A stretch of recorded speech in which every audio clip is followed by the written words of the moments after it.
Matric کے امتحان سے فارغ ہوئی تو گھر بٹھا دی گئی وہی گھسی پٹی سی دلیل کے ساتھ کہ پڑھ لکھ کر کرنا بھی کیا، گھر کے کام ہی کرنے ہیں۔ آگے پڑھنے کی خواہش دل میں ضرور تھی مگر گھر والوں نے اجازت نہ دی۔ اگرچہ خواب کچھ خاص نہ تھے لیکن پھر بھی دل میں چھپی ایک ننھی سی آرزو ضرور تھی، مگر اس نے بھی زیادہ اصرار نہیں کیا، چپ چاپ گھر گرہستی کے کام سیکھنے لگی۔ ابھی 6 مہینے ہی گزرے تھے کہ اس کے لیے ایک رشتہ آ گیا۔ پڑھائی تو الگ بات تھی، وہ فی الحال شادی کے بندھن میں بندھنے کو بالکل تیار نہ تھی، لیکن گھر میں اس کی بات سننے والا کوئی نہ تھا۔ نکار خانے میں طوطی کی آواز کون سنتا ہے؟ نہ کسی نے اس کی رائے پوچھی، نہ اس کی خاموش ناپسندیدگی کو اہمیت دی، اور یوں رشتہ طے کر دیا گیا۔ جب اسے معلوم ہوا کہ ہونے والا شوہر عمر میں کافی بڑا ہے تو دل اور بھی بیٹھ گیا، مگر یہ بھی ساتھ بتایا گیا کہ وہ بہت دولت مند ہے، اور دولت ہو تو عمر، شکل، مزاج سب فرق چھوٹے ہو جاتے ہیں۔ یہ ایک نفع نقصان کا سودا تھا جس میں اس کی مرضی اور جذبات کہیں شمار ہی نہ تھے۔ اسے چپ رہنا ہی بہتر لگا، کیونکہ زبان باپ نے دی تھی اور باپ کی دی ہوئی زبان بیٹیاں ہی نبھاتی ہیں۔ بیٹیاں مان اور عزت کی خاطر اپنی خواہشوں کو دفن کر کے بھی مسکرا دیتی ہیں، چاہے دل میں درد کی جنگل اگ آئیں۔ شادی کی تاریخ طے کر دی گئی، نہ اسے خوشی تھی نہ کوئی دکھ، سب کچھ جیسے کسی اور کے لیے ہو رہا ہو، جیسے وہ اپنی زندگی کی نہیں کسی کہانی کی خاموش کردار ہو۔ جہیز کی بھی ضرورت نہیں تھی کیونکہ لڑکے والے سب کچھ رکھتے تھے، صرف چند کپڑے لینے تھے، جو لیے گئے وہ بھی گھر والوں کی پسند کے۔ اس کی تو کوئی پسند ہی نہیں تھی، نہ اس نے کبھی پوچھا، نہ کسی نے جاننے کی کوشش کی۔ مقررہ دن آ پہنچا، وہ دلہن بنا دی گئی، سادگی سے نکاح ہوا، بارات میں بھی گنے چنے چند لوگ آئے اور وہ رخصت کر دی گئی۔ سسرال کیا تھا؟ ایک شاندار محل جیسا بنگلہ، ایک قیمتی گاڑی اور ایک شوہر، بس یہی تو تھا اس کا نیا جہاں، نئی زندگی کی پہلی رات۔ وہ کچھ الجھی سی تھی، چہرے پر دلہن کا سا سکون تو تھا مگر آنکھوں میں اجنبیت کا عکس ابھی بھی ٹھہرا ہوا تھا۔ اسے یہ گھر خوبصورت ضرور لگا مگر اپنائیت کا احساس کہیں نہیں تھا۔ ایک وسیع و عریض کمرہ، دبے رنگ کی مہنگی سجاوٹ، اور کمرے کے گوشے میں اپنے گھونگھٹ میں چھپی بیٹھی وہ نرم و نازک سی گڑیا۔ دل میں بے شمار سوال تھے اور خدشات بھی، دل کے کسی گوشے میں نامعلوم سا ایک خوف بھی تھا، نہ جانے یہ رشتہ کیسا ثابت ہوگا، کیا عمر کا یہ فرق کسی خاص فاصلے کا سبب بنے گا یا کسی خاص قرب کا، یا پھر یہ بھی ان سب مردوں جیسا ہوگا جنہیں صرف عورت چاہیے ہوتی ہے، اس کا پیار یا جذبات نہیں۔ اس کے آنے تک وہ خود سے ہزاروں سوال و جواب کر چکی تھی، مگر جو ہوا وہ اس کی توقع سے مختلف تھا۔ کمرے میں داخل ہونے والے قدموں کی چاپ سنائی دی، وہ سمٹ کر بیٹھ گئی، دل تیزی سے دھڑکنے لگا۔ کوئی آہستہ قدموں سے چلتا بیڈ تک آیا اور اس کے سامنے بیٹھ گیا۔ اس کے دل کی دھڑکن نے رفتار پکڑ لی تھی، مگر جب گھونگھٹ اٹھا تو سامنے ایک مسکراتا ہوا چہرہ تھا، آنکھوں میں نرمی، لہجے میں اپنائیت۔ السلام علیکم۔ اس کے شوہر کی پہلی آواز دھیمی اور پرشفقت تھی۔ آپ سے رسمی باتوں کی ضرورت نہیں، لیکن ایک بات ضرور کہنا چاہوں گا۔ میں آپ کی مرضی، آپ کی خوشی اور آپ کی خاموشی کا احترام کرنا جانتا ہوں۔ یہ الفاظ اس کے دل کو چھو گئے، ایسے لگا جیسے بند کمرے میں ہوا کا ایک نرم جھونکا داخل ہو گیا ہو۔ کچھ سوالوں کے جواب مل گئے تھے اور کچھ خدشات کم ہو گئے تھے۔ اگلے کچھ دنوں میں اس نے جانا کہ وہ شخص جیسا نظر آتا ہے ویسا ہی ہے، نہ کسی قسم کی سختی، نہ کسی طرح کی روک ٹوک۔ وہ ہمیشہ ادب سے بات کرتا، چھوٹی چھوٹی باتوں کا خیال رکھتا، حتیٰ کہ اسے خود پانی لینے کی بھی نوبت نہ آتی۔ عمر میں وہ اس سے 15-16 سال بڑا تھا، شاید اسی لیے بچوں کی طرح اس کا خیال رکھتا تھا۔ آپ کو پڑھنے کا شوق ہے نا؟ اگر آپ چاہیں تو میں آپ کا داخلہ کسی کالج میں کروا دیتا ہوں۔ یہ وہ جملہ تھا جو ایک روز اس کے شوہر نے اچانک کہا۔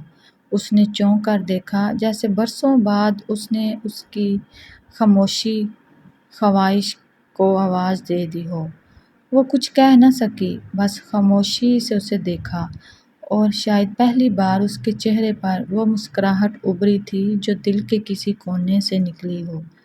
زندگی جیسے کسی نئے رنگ میں رنگنے لگی تھی۔ شوہر کا یہ رویہ غیر متوقع تھا، محبت بھرا، عزت سے لبریز اور بھرپور اعتماد دینے والا۔ وقت رفتہ رفتہ نرم ہواؤں کی طرح گزر رہا تھا۔ شوہر کی محبت اور حسن سلوک نے اس کے دل کی بند کھڑکیاں کھول دی تھیں۔ وہ اب کمرے کی بجائے پورے گھر میں گھومنے لگی تھی۔ باورچی خانے میں کچھ وقت دیتی، چھوٹے باغیچے میں پھولوں کے ساتھ بیٹھ جاتی، اور شام کی چائے اکثر شوہر کے ساتھ لان میں پیتی۔ کہنے کو عمر کا فرق ضرور تھا، مگر دل کا تعلق دنوں میں پروان چڑھ رہا تھا۔ پہلی بار اس نے زندگی کو ایسے دیکھا جیسے وہ اس کی ہو۔ ایک دن شوہر اسے شہر کے ایک مشہور بک سٹور پر لے گیا۔ کتابوں کے درمیان وہ بچوں کی سی خوشی سے ادھر ادھر دیکھ رہی تھی، جب اچانک ایک آواز نے اس کے قدم روک دیے۔ ارے سکندر! ایک نوجوان عورت، نفیس لباس میں ملبوس، اپنی حیران آنکھوں کے ساتھ اس کی جانب بڑھی۔ شوہر نے ایک پل کو چونک کر دیکھا اور پھر مسکرا کر بولا، حمیرہ، تم یہاں؟ ہاں، میں اپنی بیٹی کے لیے کتابیں لینے آئی تھی۔ اور تم؟ میں اپنی بیوی کے ساتھ ہوں۔ حمیرہ کی نظریں لمحے بھر کو اس پر رکیں، پھر وہ مسکرائی، لیکن وہ مسکراہٹ کچھ عجیب تھی، جیسے اس کے پیچھے کوئی بید چھپا ہو۔ مبارک ہو، اس نے نپے تلے الفاظ میں کہا اور رخصت ہو گئی۔ واپسی کے سفر میں گاڑی کے اندر خاموشی چھا گئی۔ اسے محسوس ہوا کہ سکندر کے چہرے پر وہ سکون نہیں جو ہمیشہ رہتا تھا۔ نگاہیں سڑک پر تھیں، لیکن جیسے وہ کہیں اور تھا۔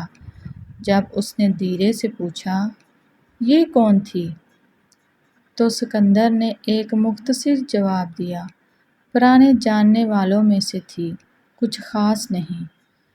بات ختم ہو گئی، مگر دل میں کچھ رہ گیا، وہ نگاہ، وہ مسکراہٹ اور سکندر کا بدلا ہوا رنگ۔ رات کو جب وہ اکیلی بیٹھی تھی تو دل بے وجہ بے چین تھا۔ شاید پہلی بار اس نے سوچا تھا کہ خوشیوں کے اس محل کے نیچے کچھ خالی کمرے بھی ہو سکتے ہیں۔ اگلے دن اس نے سکندر کی الماری میں کچھ تلاش کرتے ہوئے ایک سرخ مخملی ڈائری دیکھی۔ اس کے کور پر صرف ایک حرف لکھا تھا، ہے۔ دل نے زور سے دھڑکنا شروع کر دیا۔ ہاتھ خود بخود ڈائری کی طرف بڑھا، مگر پھر رک گیا۔ محبت اعتبار مانگتی ہے۔ اگر اعتبار کا پردہ کسی راز سے اٹھنے لگے تو محبت کا روپ کیا باقی رہتا ہے؟ ڈائری اس کے سامنے رکھی تھی، سرخ مخملی جلد جس پر سنہری دھاگے سے صرف ایک حرف لکھا تھا، ہے۔ ہاتھ بار بار اس کی طرف بڑھتا، پھر رک جاتا۔ دل کے کسی کونے میں یہ خیال کہ وہ اپنے شوہر کی چیزوں میں دخل دے رہی ہے اسے روکتا تھا، مگر دل کا ایک اور کونا اسے مجبور کر رہا تھا۔ وہ لمحہ، وہ عورت، وہ مسکراہٹ اور سکندر کا بدلتا چہرہ، سب اسے دھکیل رہے تھے۔ آخرکار تجسس نے وفا پر فتح حاصل کر لی۔ ڈائری کھولتے ہی پہلے صفحے پر لکھا تھا، ہے، شاید تمہیں بھول جانا میرے بس میں نہیں۔ تم صرف ماضی نہیں ہو، میری ذات کا وہ ٹکڑا ہو جو میں کبھی کسی کو دکھا نہیں سکتا۔ تمہارا جانا صرف ایک جدائی نہ تھا، ایک فیصلہ تھا جس نے مجھے توڑ دیا۔ دل دھڑکنے لگا۔ صفحے پلٹنے پر کئی ایسے جملے لکھے تھے جن میں کسی کا دکھ، تڑپ اور ایک گہرا تعلق جھلکتا تھا۔ ہر صفحے پر ایک عورت کا ذکر تھا، حمیرہ، وہی عورت جو کتابوں کی دکان پر ملی تھی۔ صفحے در صفحے اس نے پڑھے اور حیرت سے جیسے دم ساتھ لیا۔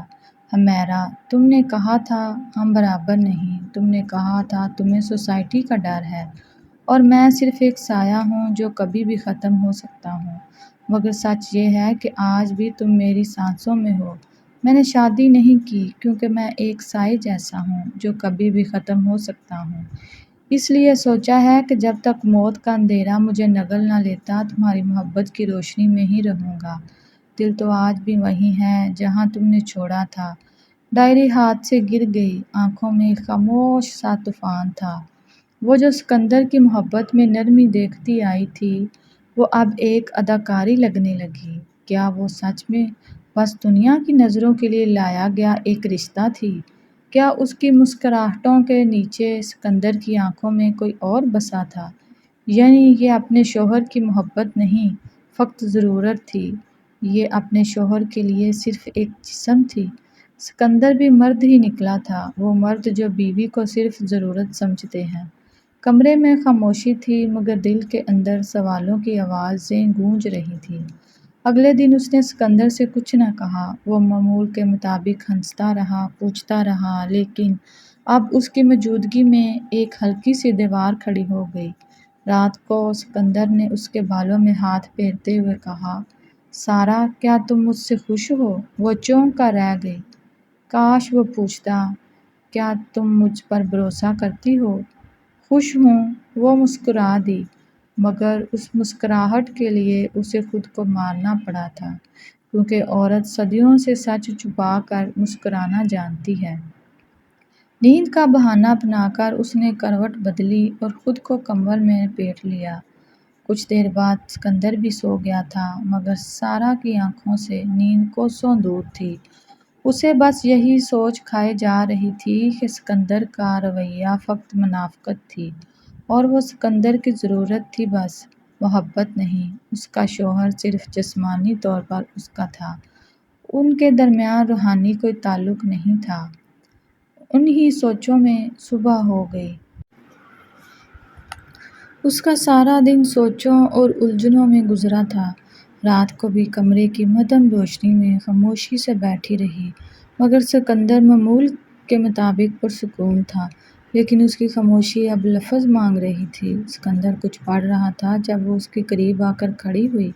چہرہ سپاٹ، آواز ہموار، مگر آنکھوں میں ایک سوال نظر رہا تھا۔ سکندر، ہمیرا کون تھی؟ سکندر نے چونک کر اس کی طرف دیکھا، پلکیں لمحہ بھر کو جھپکی جیسے کوئی راز اچانک بے لباس ہو گیا ہو۔ کیا تم نے ڈائری پڑھ لی؟ آواز دھیمی تھی لیکن اس میں ایک خفیف سی لرزش چھپی تھی۔ وہ خاموش رہی، صرف ہولے سے سر ہلا دیا۔ ہاں۔ چند لمحے کمرے میں سکوت چھا گیا۔ سکندر نے کتاب بند کی، سانس گہری لی اور نظریں نیچے جھکا لیں۔ وہ دھیرے سے مسکرایا مگر مسکراہٹ میں ایک اذیت سی تھی۔ تو پھر سنو، وہ ڈائری میری نہیں ہے، وہ میرے سب سے عزیز دوست فواد کی ہے۔ فواد جو اب اس دنیا میں نہیں ہے۔ وہ ہم سب کے دل کا مکین تھا، بہت صاف انسان تھا، ہنستا ہنساتا اور خوابوں سے بھرپور۔ ہم تینوں، میں، فواد اور حمیرہ ایک ہی کالج میں ایک ہی کلاس میں تھے۔ پھر پتہ نہیں کب فواد اور حمیرہ کو ایک دوسرے سے محبت ہو گئی۔ وہ روز اس کا انتظار کرتا، اس کی چھوٹی چھوٹی باتوں کو دل میں سنبھالتا۔ اس کا خیال تھا، اسے اتنی اہمیت دیتا، خود اپنا بھول جاتا تھا۔ خوبصورت ہونے کے باوجود مغرور تو وہ پہلے بھی نہیں تھا، مگر اپنی محبت کے لیے اب کچھ زیادہ ہی عاجزی آ گئی تھی اس میں۔ میں نے بھی اسے کبھی اتنا سنجیدہ پہلے نہیں دیکھا تھا۔ اور سب سے حیرت کی بات یہ تھی کہ حمیرہ کا حال بھی مختلف نہیں تھا۔ وہ خاموشی سے سکندر کی باتیں سنتی رہتی، اس کی آنکھوں میں الجھنیں کچھ کم ہو رہی تھیں، لیکن دل اب بھی مطمئن نہ تھا۔ تو پھر شادی کیوں نہ ہوئی؟ سکندر نے گہرا سانس لیا، جیسے کوئی پرانی یاد پھر سے دکھ دینے لگی ہو۔ کیونکہ حمیرہ کے خاندان کو فواد کا متوسط پس منظر قبول نہ تھا۔ انہوں نے اپنی بیٹی کے لیے ایک دولت مند رشتہ چن رکھا تھا، شہر کا سب سے امیر خاندان، جن سے مل کر حمیرہ کا خاندان مزید اونچی پروان کرنا چاہتا تھا۔ یوں سمجھ لو یہ رشتہ محبت سے زیادہ لالچ اور مفاد پرستی پر مبنی تھا، اور حمیرہ نے ساری محبت کو دل میں دفن کر کے چپ چاپ سر جھکا لیا۔ اسے فواد سے محبت تھی ہی نہیں، بس وقتی جذبات تھے۔ مستقبل پر نظر پڑتے ہی سرد پڑ گئے۔ مگر فواد سچا تھا، اس کے لیے اسے چپ لگی، ایسی چپ لگی کہ خاموشی بھی چیخ اٹھے۔ فواد کچھ نہ بولا، بس اندر ہی اندر ٹوٹتا رہا۔ پھر ایک روز وہ مکمل ٹوٹ کر بکھر گیا، وہ ہمیشہ کے لیے اس دنیا سے ہی چلا گیا۔ سنا تھا بہت زیادہ مقدار میں نیند کی گولیاں کھا لی تھی اس نے۔ ڈائری بعد میں ملی، اس کے کمرے کی ایک پرانی دراز میں سے۔ سکندر کی آنکھیں نم ہوئی تھیں، سارے کا دل میں بھی کچھ ٹوٹا تھا، کیونکہ وہ جانتی تھی کہ مرد کا رونا اذیت کی حد ہوتی ہے، اور اس نے اسکندر کو یہ بات یاد دلا کر اسے اذیت سے دوچار کیا تھا۔ خاموشی گہری ہو گئی، اسکندر کی آواز جیسے دھند میں کھو گئی۔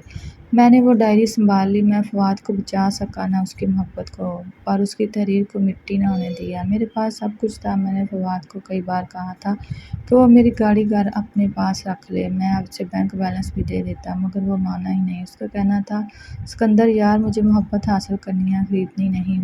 مگر وہ نہ وہ محبت حاصل کر سکا اور نہ ہی خرید سکا۔ اس کی بجائے اس نے خود اپنی زندگی موت کو بیچ دی تھی، صرف اس لیے کہ روز روز کے مرنے سے ایک بار ہی مر لینا جائے۔ ہمیرا کو دوبارہ کبھی نہ دیکھنا چاہتا تھا، پھر برسوں بعد اچانک کتابوں کی دکان پر سامنے آ گئی۔ شاید تم نے محسوس نہیں کیا، اسے دیکھ کر الجھن ہوئی تھی۔ مجھے اس کی بے حسی اور اپنے دوست کا خلوص یاد آ گیا تھا۔ بس اتنا ہی ہے، اسکندر کی آواز بھر آ گئی تھی۔ یقیناً وہ بہت اچھا انسان اور ایک سچا دوست تھا، جو آج بھی اپنے دوست کا غم دل سے لگائے بیٹھا تھا۔ وہ ساکت بیٹھی رہی، دل پر جو شک کا بادل چھایا تھا ایک دم صاف ہو گیا تھا۔ زندگی جیسے کسی تھمے ہوئے طوفان کے بعد پرسکون ہو گئی تھی۔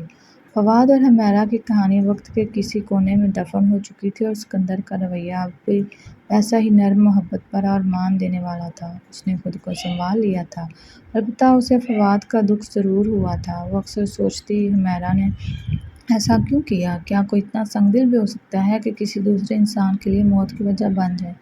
شاید کچھ سوالوں کے مکمل جواب نہیں ملتے، یا پھر ان کے جواب ہوتے ہیں مگر کچھ لوگ جاننا نہیں چاہتے، ہمیرا جیسے لوگ۔ اسکندر نے وعدہ نبھایا، اسے کالج میں داخلہ دلوایا، پڑھائی میں مکمل سپورٹ کیا، بلکہ گاڑی بھی دی اور ڈرائیونگ بھی خود سکھائی۔ ایسا لگتا تھا جیسے وہ اپنے ہر عمل سے ایک بات ثابت کرنا چاہتا ہو، میں تمہیں قید نہیں پر دے رہا ہوں۔ وقت گزرتا گیا، اس نے BA مکمل کر لیا تھا۔ اب وہ زیادہ پراعتماد، زیادہ باشعور اور کہیں زیادہ مطمئن تھی۔ ایک دن اس نے اسکندر سے اجازت لی کہ وہ کچھ دن کے لیے ماں باپ سے ملنے گاؤں جانا چاہتی ہے۔ اسکندر نے ہمیشہ کی طرح مسکرا کر اجازت دے دی۔ گاؤں آ کر وہ جیسے پرانے وقت میں واپس چلی گئی، وہی پرانا گھر، ماں کی گود، باپ کی دعائیں، اور سب سے بڑھ کر وہ محبت جو دنیا کے ہر رشتے سے سچی ہوتی ہے۔ ایک شام اس نے سوچا کہ کیوں نہ اپنی پرانی سہیلیوں سے بھی ملا جائے۔ یادوں کا البم کھولا اور اسے اپنی ایک قریبی دوست کا خیال آیا، جو اب پاس کے گاؤں میں رہتی تھی۔ وہ خود چل کر اس کے گھر گئی، دروازہ کھولتے ہی دونوں کی آنکھوں میں حیرت، خوشی اور جذبات کی چمک تھی۔ ارے تم! ہاں میں! کتنے سال ہو گئے! اور پھر وقت جیسے رک گیا۔ گھنٹوں باتیں ہوئیں، پرانے دن یاد کیے، اسکول کی شرارتیں، خواب، اور وہ سب کچھ جو صرف بچپن کے دوست ہی بانٹ سکتی ہیں۔ نمبروں کا تبادلہ ہوا، اور پھر جب تک وہ گاؤں رہی اکثر اس سے ملنے چلی جاتی۔ دوستی دوبارہ زندہ ہو چکی تھی۔ لڑکی اب ایک خوش مزاج، سمجھدار لڑکی بن چکی تھی، اور اس کے ساتھ وقت گزارنا دل کو ہلکا کر دیتا تھا۔ کچھ دن بعد اس کی شادی ہونے والی تھی۔ چند دن بعد وہ واپس سسرال آ گئی۔ دل میں سکون اور چہرے پر ایک خاص تازگی تھی۔ ابھی آئے ہوئے 2 دن ہی گزرے تھے کہ اسے واٹس ایپ پہ ایک میسج وصول ہوا۔ رات کا وقت تھا، کمرے میں خاموشی تھی۔ اسکندر کتاب پڑھ رہا تھا اور موبائل کے ساتھ لیٹی ہوئی تھی۔ اچانک واٹس ایپ پر ایک نوٹیفکیشن آیا، نمبر نامعلوم تھا۔ اس نے لاپرواہی سے چیٹ کھولی۔ اسکرین پر صرف ایک مختصر جملہ تھا، ہیلو، آپ بہت خوبصورت ہیں۔ پہلے لمحے میں اسے لگا شاید کسی نے غلطی سے بھیج دیا ہے، لیکن پھر ذہن جیسے الجھنے لگا۔ یہ نمبر کس کا ہے؟ کس نے اتنی بے باکی سے پیغام بھیجا؟ دل میں ہلکا سا اضطراب ابھرنے لگا۔ اس نے فوراً میسج ڈیلیٹ کر دیا۔ پھر دماغ میں وہ جملہ نقش ہو چکا تھا۔ اس رات نیند نہ آئی۔ صبح اٹھی تو چہرے پر وہ معمول کی روشنی نہ تھی۔ اسکندر نے پوچھا، طبیعت ٹھیک ہے؟ وہ بس ہلکا سا مسکرا دی، جی بس تھوڑی تھکن ہے۔ اس نمبر سے دوبارہ پھر میسج آیا تھا۔ اس بار لکھا تھا کہ حسین لوگ ہوتے ہی مغرور ہیں۔ دن میں اس نے دوبارہ وہ نمبر کھولا۔ پروفائل تصویر اب بھی نہیں تھی، اور کچھ دیر بعد ایک اور میسج آیا، شاید آپ ناراض ہو گئی ہیں، لیکن سچ میں میرا دل، کیا کہوں، آپ کی آنکھوں میں کچھ خاص ہے۔ اب کی بار غصہ، حیرت اور بے یقینی اس کے چہرے پر واضح تھی۔ کون ہو تم؟ اس نے لکھا۔ فوراً سے جواب آیا، پہچانا نہیں؟ میں ربینہ کا بھائی ہوں۔ ہم پہلی بار اس کے گھر ملے تھے۔ ایک جھٹکا سا لگا، یادداشت کے کسی پردے پر وہ چہرہ ابھرا، سادہ سا، خاموش سا، سلام کرنے کے بعد زیادہ بات نہ کرنے والا نوجوان، جو ربینہ کے گھر موجود تھا۔ تمہیں شرم نہیں آئی؟ میں شادی شدہ ہوں اور تمہاری بہن جیسی ہوں۔ میرے شوہر کی عزت میری پہچان ہے۔ وہ تپ کر لکھ چکی تھی۔ جواب فوراً آیا، سوری، مجھے اندازہ نہیں تھا کہ آپ اتنی ناراض ہو جائیں گی، بس دل کی بات کہہ دی۔ اور کیا آپ خوش ہیں اپنی شادی سے؟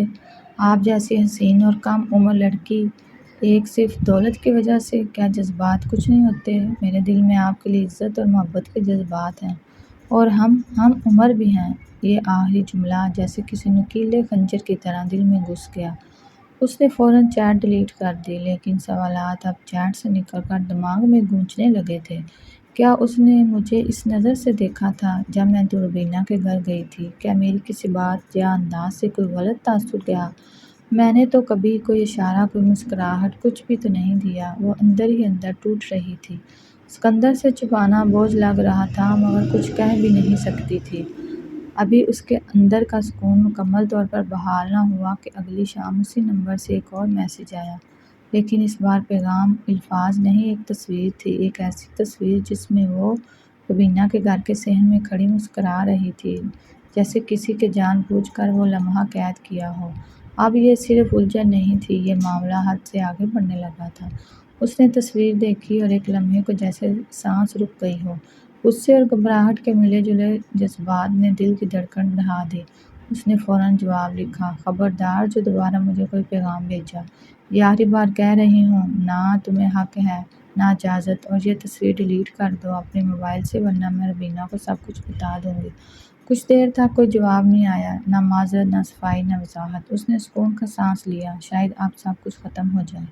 نہ اسکندر کو بتایا، نہ روبینہ کو۔ اس نے خاموشی کو چنا۔ وہ چاہتی تھی کہ یہ بات کہیں باہر نہ نکلے، شاید اس لیے کہ وہ خود بھی اس بات کو سنجیدہ نہیں لینا چاہتی تھی، مگر خاموشیاں ہمیشہ تحفظ نہیں دیتی، کبھی کبھار وہ خطرے کو چھپا دیتی ہیں۔ کچھ دن وہ نمبر خاموش رہا، پھر ایک دن ایک اور میسج آیا، مجھے معاف کر دیں، میرا مقصد آپ کو پریشان کرنا نہیں تھا۔ اگر آپ چاہیں تو میں سب کچھ ختم کر دوں گا، بس آپ کی عزت کرتا ہوں اور محبت بھی۔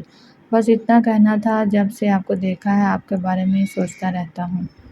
مجھے کچھ سمجھ نہیں آ رہی کہ میں کیا کروں۔ مجھے لگتا ہے کہ اگر آپ نہ ملی تو میں مر جاؤں گا۔ اس نے ایک لمحے سوچا اور پھر صرف 2 لفظ لکھے، ٹھیک ہے، جو بھی ہے، بس دوبارہ مجھے میسج نہ کرنا۔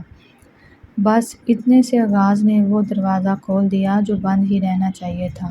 اگلے دن ایک اور پیغام آیا، نہایت عام سا، جیسے موسم کا حال پوچھا گیا ہو۔ وہ نظر انداز کر گئی، مگر اندر کہیں کوئی نرم سا لمس جاگا، تم نہ ملی تو مر جاؤں گا۔ اس کے یہ الفاظ یاد آ گئے تھے اور وہ خود کو قیمتی تصور کرنے لگی تھی۔ اس پہ کوئی مرتا تھا اور اس کے لیے کوئی مر جانے کو تیار تھا۔ اس احساس میں عجیب سا سرور تھا۔ پھر کبھی کبھار مختصر جواب دینے لگی، پھر دن برات بات چیت ہونے لگی۔ گفتگو سطحی تھی، ہلکی، بے ضرر، بس وقت گزاری ہو، لیکن دل جانتا تھا کہ کچھ بدل رہا ہے۔ اسکندر اب بھی ویسا ہی تھا، شفقت بھرا، خیال رکھنے والا۔ وہ سب کچھ جان کر بھی کچھ نہ جاننے والا بن رہا تھا، یا شاید وہ واقعی بے خبر تھا۔ وہ اب اپنے شوہر کے ساتھ بیٹھی ہوتی اور موبائل پر اس کا پیغام دیکھ کر بے اختیار مسکرا دیتی۔ اپنے ہاتھ میں گرم چائے لیے اسکندر سے بات کرتے کرتے دل کسی اور کے الفاظ میں الجھنے لگا تھا۔ پھر بات میسج سے کال پر آ گئی۔ پہلی بار جب اس نے کال سنی تو ہاتھ تھوڑا کانپا، دل میں ایک ہلکا سا احساس جرم ابھرا، مگر آواز سن کر وہ سب بھول گئی۔ وہ نرمی سے بات کرتا تھا، بولتا بھی تھا اور سنتا بھی تھا۔ باتوں میں نہ کوئی واہیات پن، نہ کوئی بے ادبی، صرف توجہ، دلچسپی اور تعریف۔ اور ایک دن اسے یہ احساس ہوا کہ میں سارا دن اس سے بات کرتی ہوں، نہ جانے کب وہ پیغام جو ناپسند تھا اب اس کی عادت بن چکا تھا۔ اسکندر اب بھی اس پر مکمل اعتماد کرتا تھا۔ وہ اب بھی اس کی پسند کا کھانا منگواتا، اسے ڈرائیو پر لے جاتا اور اکثر کہتا، تم جیسی بیوی قسمت والوں کو ملتی ہے۔ یہ سن کر مسکرا دیتی، مگر اب اس کی مسکراہٹ میں کچھ چھپا ہوتا تھا، ایک نرم سا فریب جو وہ خود اپنے آپ کو دینے لگی تھی اور اسکندر کو بھی۔ وہ اب خود سے چھپنے لگی تھی، یا شاید آئینے سے، کہ سچ کا سامنا کرنے سے ڈر لگتا تھا، کیونکہ آئینہ اسے اس کا وہ چہرہ دکھاتا تھا جو وہ دیکھنا نہیں چاہتی تھی۔ وہ جانتی تھی کہ جو کچھ ہو رہا ہے وہ غلط ہے، مگر وہ خود کو روکتی نہیں تھی، یا شاید روک نہیں سکتی تھی، یا پھر روکنا چاہتی ہی نہیں تھی۔ نہ ہی اب اسے وہ پہلی سی جھجک محسوس ہوتی تھی اور نہ ہی اجنبی پن۔ بات اب دیر تک ہونے لگی تھی، کبھی دن میں، کبھی رات گئے، کبھی وہ سوتے شوہر کے پہلو میں لیٹے ہوئے میسج پہ باتیں کرتی تو کبھی کچن میں برتن دھوتے دھوتے ہنسی دبا کر جواب دیتی۔ پہلے وہ کبھی کبھار بات کرتا تھا، اب وہ خود بھی انتظار کرنے لگی تھی۔ کب موبائل کی اسکرین پر وہ مخصوص نام جگمگائے گا، کب وہ اس کی آواز میں چھپے نرم جذبات سنے گی، کب وہ پھر سے خواب دکھائے گا ایک ایسے گھر کا جہاں بچوں کی ہنسی میں وہ اور عثمان ایک دوسرے کو دیکھ کر مسکرائیں گے۔ ایک دن اس نے کہا، تمہیں اندازہ بھی ہے کہ تم نے خود کو کتنا ضائع کر دیا ہے؟ وہ چونکی، کیا مطلب؟ سکندر تم سے 18 سال بڑا ہے، تم اس کے ساتھ بیوی کم بیٹی زیادہ لگتی ہو، تم ابھی جوان ہوئی ہو اور وہ بوڑھا ہو گیا ہے۔ تم جیسی عورت کو ہم عمر اور جیتا جاگتا شوہر چاہیے جو تمہارے ساتھ چل سکے اور ساتھ چلتا اچھا بھی لگے، دیکھنے والوں کو میاں بیوی لگیں نہ کہ باپ بیٹی، تمہاری باتیں سمجھے تمہاری عمر کا ہو اور اس کے جذبات جوان ہوں، جو تم جیسی کی قدر کرنا جانتا ہو۔ اس نے کوئی جواب نہ دیا، لیکن رات کو جب وہ سکندر کے ساتھ بیٹھی تو پہلی بار اس کے بالوں کی سفیدی، چہرے پہ بنتی جھریاں واضح دکھائی دی، حالانکہ جھریاں سکندر کے چہرے پہ تھی ہی نہیں، سارا کی آنکھوں میں تھی، یا شاید اس کی سوچ میں کہ اسے اب سکندر میں وہ بھی نظر آنے لگا تھا جو اس میں تھا ہی نہیں، اور یہ سب کرشمہ عثمان کے الفاظ کا تھا جنہیں وہ اپنے خوابوں کی صورت میں ڈھال چکی تھی۔ سکندر کے آہستہ آہستہ بولنے کا انداز، جسے سارا آج تک نرمی سمجھتی رہی، اب اسے بوجھ سا لگنے لگا تھا۔ پہلی بار اسے یہ فرق چبھنے لگا، اسے لگتا تھا کہ سکندر کے الفاظ میں وہ گرم جوشی ہے ہی نہیں جو عثمان کے لہجے اور الفاظ میں تھی۔ سکندر کے انداز میں عثمان کی طرح تڑپ بھی نہیں تھی۔ اسے سارا کی واقعی کوئی قدر نہیں تھی، یہ صرف سکندر کی ضرورت تھی، شاید محبت نہیں۔ مگر وہ بھول گئی تھی کہ الفاظ اور لہجے سے کسی کی محبت کی گہرائی کا اندازہ نہیں لگایا جا سکتا، کیونکہ اکثر لوگ سمندر کی مانند ہوتے ہیں، جتنی گہرائی رکھتے ہیں اتنے خاموش بھی ہوتے ہیں۔ ایک اور دن اس نے کہا، کتنے سال ہو گئے شادی کو؟ 5۔ اور اولاد؟ وہ خاموش رہی۔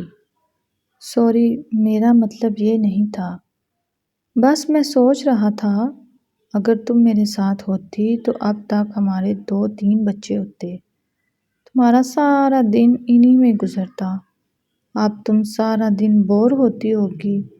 اس کی آنکھوں کے سامنے ایک تصور سا ابھرا، وہ خود اپنے آنگن میں ایک چھوٹی بچی کو گود میں لیے جسے وہ چوم رہی ہے، اور اس کے برابر میں وہ ہم عمر مسکراتا ہاتھ تھامے۔ یہ خواب نہیں تھا،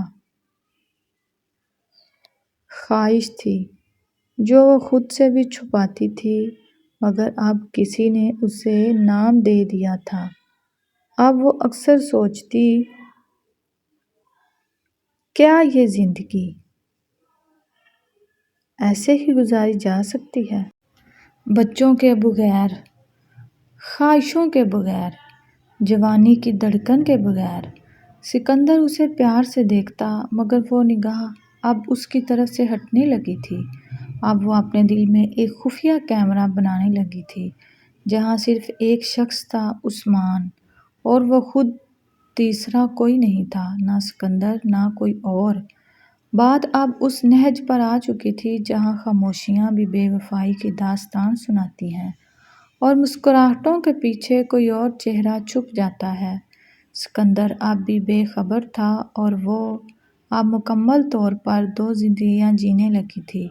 رشتوں کی دیوار پر دراڑ کبھی شور سے نہیں آتی، خاموشی سے پڑتی ہے، کسی انجان میسج کی صورت، کسی نرم آواز کے لمس میں، کبھی اجنبی کی عادت بن جانے میں۔ وہی ہو رہا تھا، باتوں کا تسلسل اب زور کا معمول بن گیا۔ اور پھر ایک دن عثمان نے کہا، کب مل رہی ہو؟ ملنا؟ کیسا ملنا؟ ویسا ہی جیسے دو دوست ملتے ہیں، صرف تمہیں دیکھنے کا دل ہے، کچھ اور نہیں، وعدہ۔ وہ تھوڑی دیر خاموش رہی، پھر شاید خود سے جھوٹ بول کر کہہ دیا، ٹھیک ہے، لیکن صرف تھوڑی دیر۔ وہ ایک پارک میں ملے تھے۔ وہ بہت سادہ لباس میں تھی، آس پاس بچوں کی آوازیں تھیں، فیملیز بیٹھی تھیں اور وہ ایک بینچ پر ایک دوسرے کے قریب بیٹھے تھے، مگر نہ ہاتھ چھوا، نہ کوئی جسمانی قربت ہوئی، مگر جذبات کی شدت خاموش چیخوں جیسی تھی۔ عثمان نے بس ایک جملہ کہا، تم بالکل ویسی ہو جیسی میں نے سوچا تھا، بلکہ شاید اس سے بھی زیادہ خوبصورت۔ حالانکہ وہ پہلے اسے دیکھ چکا تھا۔ اس نے نظریں جھکا لیں۔ یہ ملاقات ایک بار اور ہوئی، اس بار کافی شاپ میں، لوگوں کے ہجوم میں، چائے کی خوشبو میں۔ دل کی دھڑکن کچھ تیز ہو گئی تھی، مگر وہ حد اب تک موجود تھی، اگرچہ اس کے جسم پر پھسلتی عثمان کی نظریں بہت کچھ کہہ رہی تھیں، مگر سارا اسے عبور نہیں کرنا چاہتی تھی، یا شاید ابھی نہیں۔ عثمان نے ڈھکے چھپے لباس میں اپنی بات کی تھی، مگر سارا ناسمجھ بن کر ٹال گئی۔ عثمان بہانے سے اس کے قریب ہو رہا تھا۔ اس نے بڑی محبت سے سارا کا ہاتھ تھام کر کہا، میں تمہارے بغیر زیادہ دن نہیں رہ سکتا، ورنہ مر جاؤں گا۔ یہ ایک سطحی سا فلمی ڈائیلاگ تھا، مگر سارا اس پر بھی نہال ہو گئی تھی۔ دونوں بہت دیر تک ساتھ رہے اور پھر دوبارہ جلد ملنے کا وعدہ کر کے ایک دوسرے کو خدا حافظ کہہ دیا۔ دنوں سکندر نے ایک دن آفس سے واپسی پر ایک فائل نکال لی۔ اس کے ہاتھ میں کاغذات تھے۔ میں نے شہر میں ایک پلاٹ خریدا ہے۔ اس نے فائل اس کی طرف بڑھائی۔ تمہارے لیے ہے، صرف تمہارے لیے، کل کو کچھ ہو جائے تو تم تنہا نہ رہو۔ اس کے ہاتھ کانپ گئے، اس کی آنکھیں بھی اور دل بھی۔ وہ کہیں اور بجنے لگا تھا۔ اسی رات اس نے عثمان کو یہ بتا دیا۔ عثمان ہنسا، تو پھر یہ کہو کہ تم اب محفوظ ہاتھوں میں ہو، اور وہ ہاتھ میرے نہیں۔ عثمان کی ہنسی سے لگ رہا تھا جسے پلاٹ کا سن کر سارا سے زیادہ اسے خوشی ہوئی ہو، اور یقیناً ایسا ہی تھا۔ پھر ہنسی کے ساتھ اس نے کہا، لیکن مجھے خوشی ہے کہ تم نے سب بتایا۔ تم میری زندگی میں صرف محبت نہیں، اعتماد بھی ہو۔ اس کاغذات کو سنبھال کر رکھنا، یہ بہت اہم ہے۔ عثمان نے اسے تاکید کی تھی۔ اس کا دل ایک پل کو پگھلا، اسے لگا عثمان کو اس کا بہت خیال ہے۔ پھر اس نے کچھ سوچ کر کاغذات کی ایک تصویر کھینچی اور اسے بھیج دی۔ عثمان نے اس کا شکریہ ادا کیا کہ وہ اس پر اعتبار کرتی ہے، اور اسے دوبارہ کاغذات سنبھالنے کی تاکید کی۔ وقت گزرتا گیا۔ عثمان اب کبھی کبھار کسی بہانے سے رقم بھی مانگ لیتا، کبھی کسی کی طبیعت کا خراب کہہ کر، کبھی موٹر سائیکل کے کاغذات کا، کبھی کاروبار میں مندی کا بول کر، اور وہ بغیر تعامل کے منتقل کر دیتی۔ کبھی ایزی پیسہ، کبھی بینک اکاؤنٹ۔ پیسوں کی اسے کمی نہیں تھی، اور عثمان پہ بھروسہ بھی تھا اور اس سے محبت بھی، اس لیے بنا کچھ سوچے سمجھے اس کے ہر لفظ پہ بھروسہ کر لیتی تھی، کیونکہ عثمان کی ہر رات اسے خود سے زیادہ سجی لگتی تھی۔ سکندر اب بھی بے خبر تھا۔ ہر دن شام کو مسکرا کر پوچھتا، کیا کھائیں آج؟ اور وہ سوچتی، کیا بتاؤں کہ میرا دل کسی اور کے ذائقے سے آشنا ہو چکا ہے، مگر وہ زبان خاموش رکھتی۔ اس کی زبان پہ کچھ بھی ہوتا، نہ کسی کا نام، مگر وہ دل میں صرف عثمان کا نام بولتی تھی۔ یہ سلسلہ یوں ہی چلتا رہا۔ دونوں اکثر ملتے رہے، مگر عثمان کے دباؤ اور خواہش کے باوجود سارا نے اسے ایک حد تک ہی رکھا تھا۔ حالانکہ عثمان نے اس رکاوٹ پہ ناراضگی کا اظہار بھی کیا، مگر سارا نے پیار سے اسے منا لیا تھا۔ سکندر کو چھوڑنے کے لیے عثمان نے کوئی دباؤ ڈالا نہ سارا نے۔ فی الحال سکندر کو چھوڑنے کا سوچا، مگر ایک آواز کہیں بہت اندر روز سرگوشی کرتی، کب تک دو زندگیاں، جلد ایک کو چننا ہوگا، مگر کب؟ اس سے آگے فی الحال خاموشی تھی۔ زندگی عجیب کھیل ہے، کب کون سا منظر اصل ہوتا ہے، کب کون سا مکالمہ جھوٹ، یہ سمجھنے میں اکثر بہت دیر ہو جاتی ہے۔ کافی ٹائم بعد ایک رات عثمان نے میسج پر صرف 3 الفاظ چھوڑے، کب چھوڑو گی؟ وہ چونک گئی۔ فون دیر تک ہاتھ میں تھما رہا، دل کی دھڑکن کچھ بے ربط ہو گئی تھی۔ چھوڑو گی؟ کیا سکندر اب صرف ایک رکاوٹ تھا، یا اب بھی وہ اس کی زندگی کا وہ صاحبان تھا جس نے اسے ہر طوفان سے بچایا؟ اس نے جواب نہیں دیا، حالانکہ یہ اس کے دل کی آواز بھی تھی۔ فون خاموش رہا۔ اگلے دن عثمان کی کال آئی، کیا میں کوئی بوجھ ہوں، یا تم مجھے بس یوں ہی مصروف رکھنے کا طریقہ سمجھتی ہو؟ کبھی تو فیصلہ کرو، آخر میں تمہارے انتظار میں کب تک رہوں گا؟ جانتی ہو نا کہ میں تمہارے بغیر کیسے جی رہا ہوں؟ میرا ایک اقبال بہت مشکل سے گزرتا ہے۔ اس کی آواز میں شکوہ تھا، لیکن اس شکوے میں محبت بھی چھپی تھی اور شاید چالاکی بھی۔ اس نے دھیرے سے کہا، فی الحال کچھ نہ کہو، میں خود الجھی ہوئی ہوں، یہ سب یوں اچانک نہیں ہو سکتا۔ عثمان کی گہری سانس سنائی دی، پھر وہ بولا، تم چاہو تو سب کچھ اچانک بدل سکتا ہے۔ تم کہو تو ابھی شہر آ جاؤں، تم کہو تو میں تمہیں اس زندگی سے نکال لوں جس میں تم صرف فرض بن کر جی رہی ہو۔ وہ خاموش رہی۔ ادھر سکندر پچھلے کچھ دنوں سے اس کی بدلتی ہوئی نظروں کو محسوس کرنے لگا تھا۔ وہ گفتگو جو پہلے ہنسی سے لبریز ہوتی تھی، اب مختصر جوابوں میں بدل چکی تھی۔ ایک دن سکندر نے کہا، تم کچھ چھپا رہی ہو یا مجھ سے دور ہو رہی ہو؟ کوئی پریشانی ہے کیا؟ وہ چونکی، پھر فوراً بات بدل دی، نہیں، تمہیں وہم ہو رہا ہے، بس ذہنی دباؤ ہے، کچھ نہیں۔ سکندر نے دھیرے سے مسکرا کر اس کا ہاتھ تھاما، اگر کبھی کچھ بھی ہو تو صرف کہہ دینا، میں تمہارا دشمن نہیں۔ اس کا دل جیسے کسی ہتھوڑے سے ٹکرایا ہو، مگر آنکھوں میں آنسو نہیں آئے، کیونکہ دل اب رونا بھول چکا تھا، اور شاید احساس بھی۔ اسے بے حسی کہا جاتا ہے، اور وہ سکندر کے لیے بے حس ہو چکی تھی۔ عثمان اب تقریباً ہر رات بات کرتا، کبھی کال، کبھی وائس نوٹ، کبھی میسج۔ جب تم ہنستی ہو میری راتیں روشن ہو جاتی ہیں، لیکن جب تم خاموش ہوتی ہو میں اندھیرے میں کھو جاتا ہوں۔ میں تمہیں ایک نیا گھر دوں گا، ایک نیا دروازہ جس پر تمہارا نام لکھا ہوگا، صرف تمہارا، جہاں صرف تم اور میں ہوں گے، اور تم اس گھر کی مالک، جہاں تمہیں کوئی پوچھنے والا نہیں ہوگا، کیا تم اس اندھیرے سے نکل کر میرے ساتھ سورج کی روشنی میں آؤ گی؟ وہ خوشی سے ہاں میں جواب دیتی، حالانکہ وہ اندھیرے میں ہرگز نہیں تھی، مگر اسے اب ایسا ہی لگتا تھا کہ وہ ایک تنہا کوٹری میں قید ہے۔ وہ ہر رات عثمان کی باتوں کو پڑھتی، سنتی اور چپ چاپ دل کی دیواروں کو نوچتی رہتی۔ ایک دن عثمان نے پھر کہا، میں تمہیں لینے آ سکتا ہوں، بس ایک بار ہاں کہہ دو، پھر نہ تمہیں سکندر کا سایہ برداشت کرنا ہوگا، نہ وہ خالی مکان جس میں تم صرف ایک فرض بن کر سانس لے رہی ہو، جہاں تم صرف ایک ضرورت ہو، ایک ایسا شو پیس جو صرف گھر کا ایک خالی کونا بننے کے لیے ہو۔ اور اس رات وہ پہلی بار بہت دیر تک خود کو آئینے میں دیکھتی رہی۔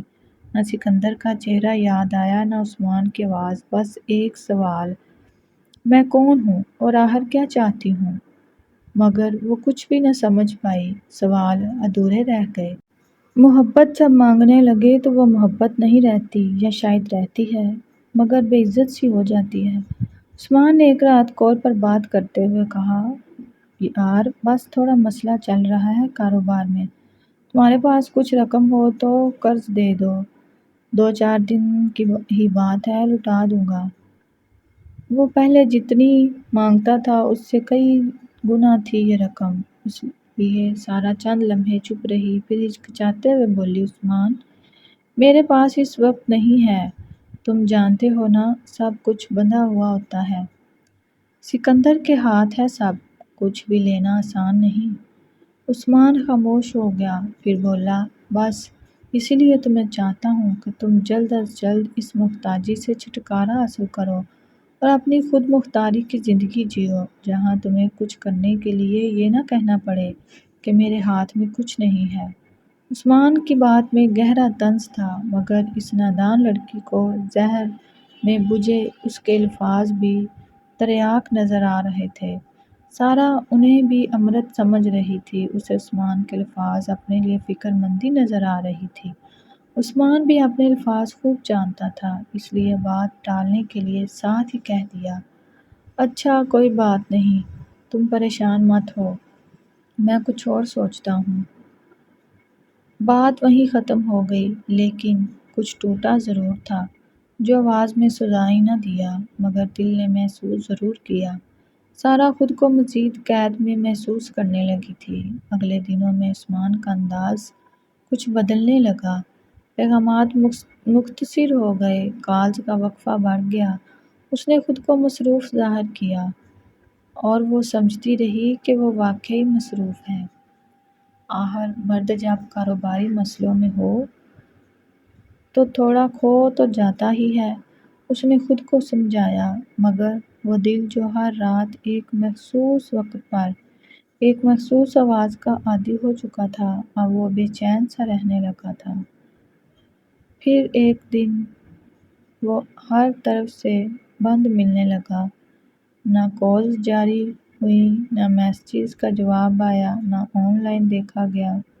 وہ گھبرا گئی، دل میں وسوسے اترنے لگے، کیا کچھ ہو گیا، کوئی حادثہ، یا وہ جان بوجھ کر غائب ہو گیا؟ دن گزرتے گئے، بے چینی حد سے بڑھ گئی۔ کئی بار خیال آیا کہ عثمان کی بہن اور اپنی دوست سے اس کے بارے میں پوچھوں، مگر ہمت نہیں ہوئی۔ ویسے بھی عثمان نے اسے منع کر رکھا تھا کہ ہمارے تعلق کے بارے میں کسی سے ذکر نہ کرے، میری بہن سے بھی نہیں۔ پھر ایک رات عثمان کی کال آ گئی، وہ تیزی سے بولی، کہاں تھے، تمہیں کچھ ہو گیا تھا کیا؟ کہاں چلے گئے تھے اور کیوں؟ بتا تو دیا ہوتا مجھے، میں نے اتنے دن تم سے بات نہیں کی، تمہارے بغیر سب سونا سونا لگ رہا تھا۔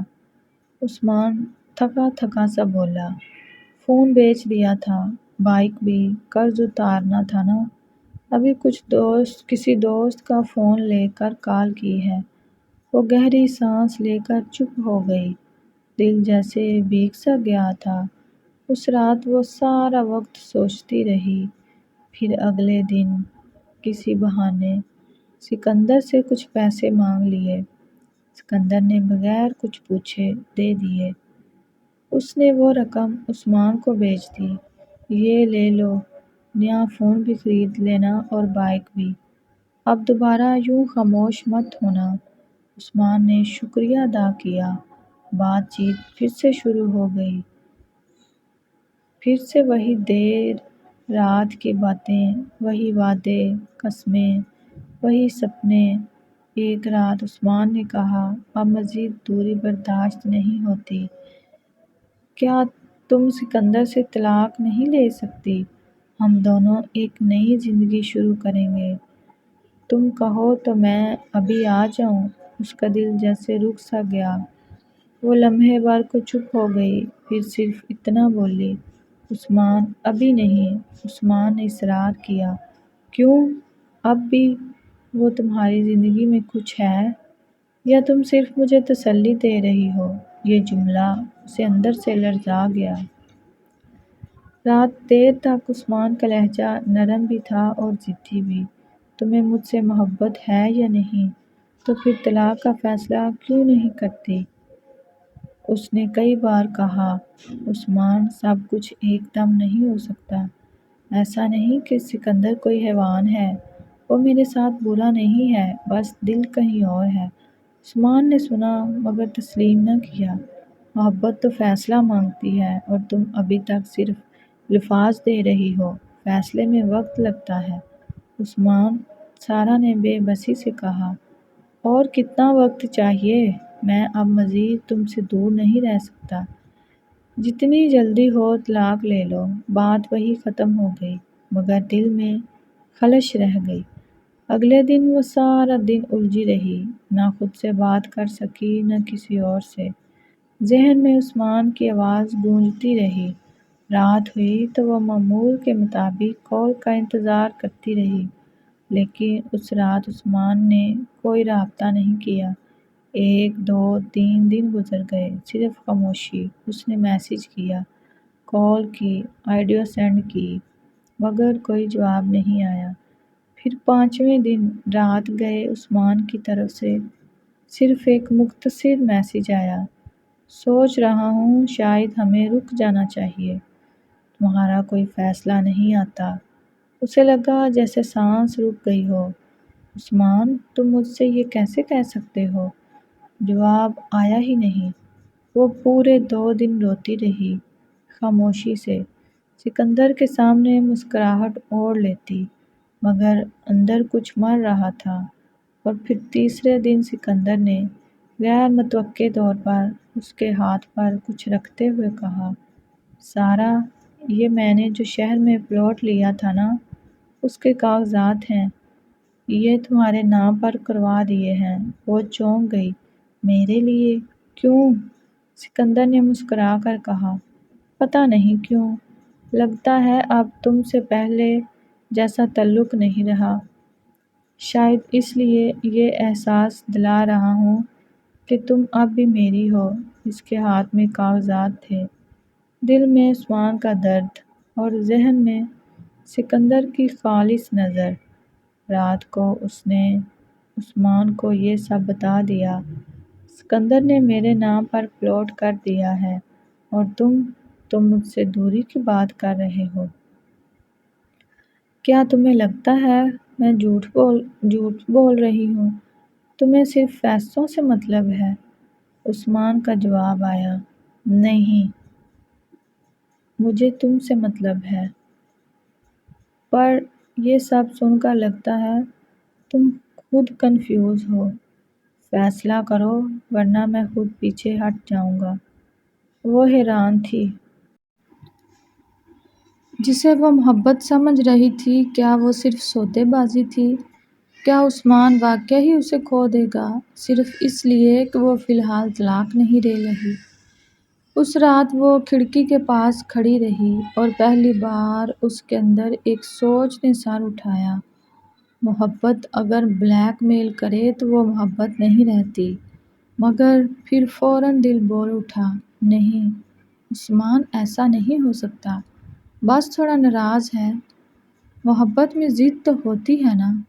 عثمان نے بہت دنوں سے وہی بات دہرانی شروع کر دی، اب اور برداشت نہیں ہوتا سارہ، اگر تم نے جلد فیصلہ نہ کیا تو شاید میں کچھ ایسا کر بیٹھوں جو تمہیں عمر بھر کا دکھ دے جائے۔ پہلے تو سارہ نے مذاق سمجھا، مگر جب اس نے کال پر روتے ہوئے کہا، میں نے کل رات نیند کی 5 گولیاں کھا چکا ہوں، سچ میں مرنے والا تھا، مگر تمہیں کیا فرق پڑتا ہے؟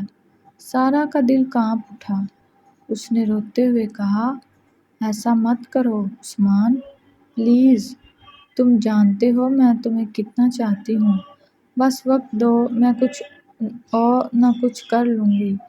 عثمان خاموش رہا، پھر دھیمی آواز میں بولا، اگر سچ میں تم مجھ سے اتنی محبت کرتی ہو تو کل مجھ سے ملنے آؤ، صرف ایک بار، میں تمہیں دیکھنا چاہتا ہوں، شاید آخری بار۔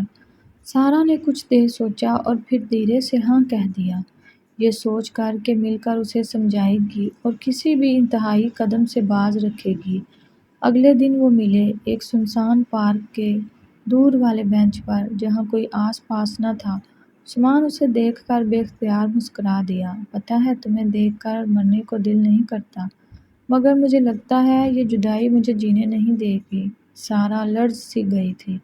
اس نے دھیرے سے عثمان کا ہاتھ پکڑا اور اسے دیکھتے ہوئے کہنے لگی، میں جانتی ہوں تم مجھ سے بہت زیادہ محبت کرتے ہو، میں بھی تمہارے بغیر ایک پل بھی نہیں رہنا چاہتی، مگر ہمیں تھوڑا صبر کرنا ہوگا، میں جلد سکندر سے بات کروں گی۔ عثمان مسکرا دیا تھا۔ اس نے غیر محسوس طریقے سے اپنا دوسرا ہاتھ سارہ کے نرم و نازک ہاتھ پر رکھ دیا تھا۔ پہلے تو باتیں ٹھیک چلتی رہیں، مگر پھر عثمان کی نظریں بدلنے لگیں۔ اس کے الفاظ میں عجیب سا لمس آ گیا، سارہ، اتنی دوری کیوں ہے؟ اب اتنی قریبی کیوں نہیں ہو سکتی؟ اتنے پاس ہو کر ہم دور کیوں ہو تم؟ وہ ہنستے ہنستے اس کا ہاتھ تھامنے کی کوشش کرتا رہا۔